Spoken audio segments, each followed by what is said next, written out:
This is My Tiny Town Just Got Put on Lockdown, Part 6. I just want to say anybody who is watching these, I'm not done. I just haven't made them in a while. So enjoy.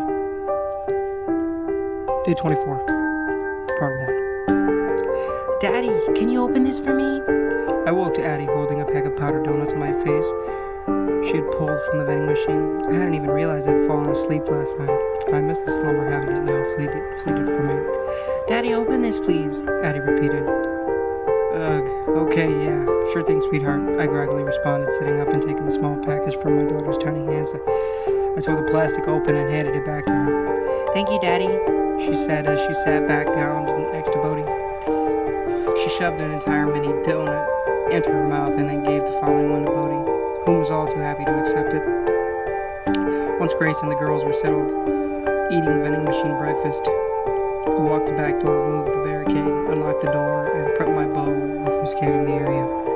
After about a minute of listening and looking out the glass, I opened the door, creeping over to the line of dead bodies that the crazed janitor had made. I set the bow down and started checking pockets for keys or weapons. I didn't really think there would be any weapons because I figured the janitor would already been dead if any of these people did. I did find all sets of keys to the other vehicles parked out front. There were two smaller cars and one big lifted truck. Sadly, none of them looked at first glance like they had much for supplies. Maybe these people got caught here and killed by the janitor before they knew what was going on. Excuse me. Either way, I still grabbed the keys and planned to search each one. Returning inside, I noticed that Grace had already gotten everyone ready to move out to the van. You ready? I packed some stuff. You ready? I packed some of the stuff from the vending machines in this backpack and I'm ready to get out of here. All the windows here make me nervous, she said to me, slinging the backpack over her shoulder. Yeah, I've got the keys to all the cars out front. We'll get everyone in the van and I'll do a quick search of the vehicles. Then we can make like a tree and get the heck out of here, I say, walking to the front door and moving the barricade.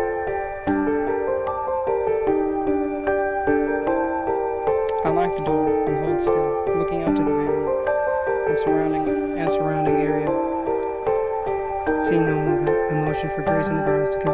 I grabbed Bodhi's leash, a handful of blankets, and followed them as they rushed to the van. As we get everyone and our supplies inside, I drop the leash. Bodhi watches it hit the ground, then looks back up to me and takes a few steps closer to my side.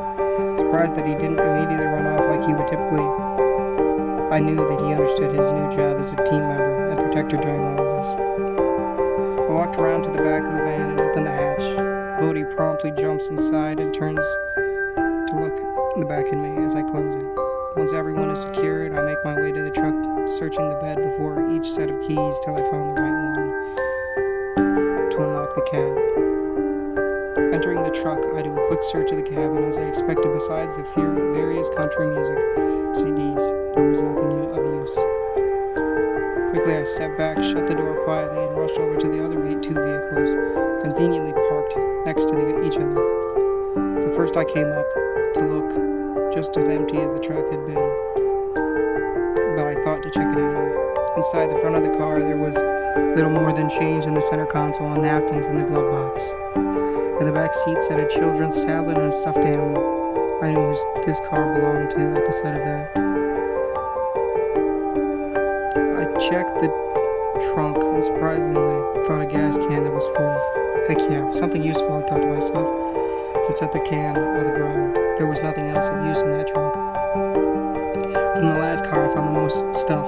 It looked like the couple had been on some sort of camping trip, and I acquired 2 sleeping bags, a box of Strike Anywhere matches, a few bags of chips, a can of beans, a hatchet, and a big multi-tool type Bowie knife. Also grabbed the marshmallows and chocolate that was there, even though it didn't seem as useful. Little trees are always good, though. As I closed the door on the last car, I froze. A booming roar blasted through the air, deep and demonic. It sounded like a bass-boosted version of the roar from the T-Rex in Jurassic Park. I scooped up all my treasures and ran for the van. Grace saw me coming and hit the button to open the back hatch. I threw everything haphazard into the back and hit the button to close it and ran for the driver's door. I cranked The door opened and jumped inside. Another roar bellowed, filling the sky with noise as I put the van in reverse and backed out of the spot.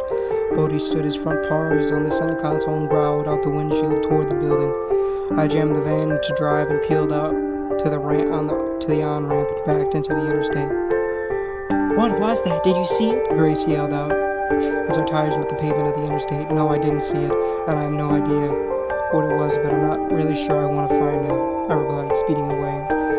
Even though the interstate was still bearing, I slowed down after about 5 minutes. I didn't want to wreck and kill us all just because I was driving too fast and I couldn't see through the fog. Not after all we have survived so far. I'm glad I did too, because just as we came within about a mile from the city, we began to see vehicles off the side of the road. This is beginning to feel more and more like a bad idea, Grace said to me after we passed the 5th vehicle off the side of the road. This one had all the windows shattered, and the following one we found was crushed. I mean, it was truly crushed. It looked like it had a wrecking ball dropped onto it. We stopped at the first stoplight, not because the light was red, but because we were met with more wrecked cars in the middle of the intersection. Stopping gave us a minute to contemplate an important decision we needed to make. Do we drive around the pile-up and deeper into the city, or do we turn around and head back the other direction?